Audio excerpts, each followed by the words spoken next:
Maaskofu wetu wawili hawapo, Dickson pamoja na Mwanamapinduzi, walipigana mpaka wakaenda nje ya nchi kuokoa uhai wao, na leo tutawaombea na wao. Tutawaombea Dickson pamoja na Mwanamapinduzi, Mungu awape nafasi. Sisi, yeyote asiye mpiganaji si mwanangu. Kama ni mtoto basi ni mtoto wa kambo.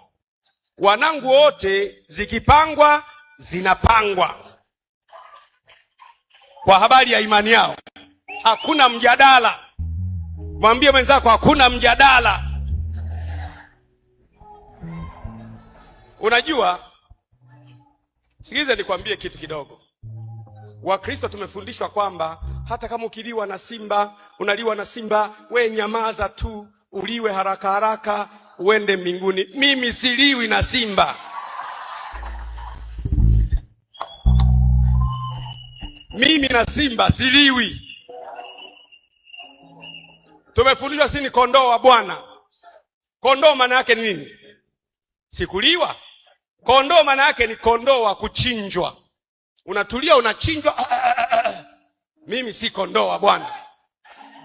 Mimi, unaniona mimi hivi, ndani yangu kuna simba wa kabila la Yuda. Pakifika kwenye mambo ya unyenyekevu, yale mambo ya unyenyekevu ya kusema asante, karibu, kuhurumia watu, ni kondoo.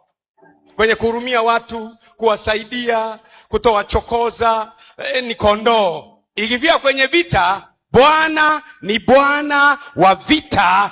Mimi kwenye mambo yanayohusu Mungu wangu, nitarudi mbinguni nikiwa mbichi hivi hivi.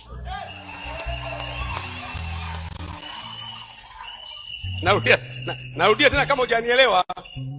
In matters pertaining to my faith, nitarudi kwa Mungu mpaka nikiwa mzee. Sibadiliki, sijadiliani,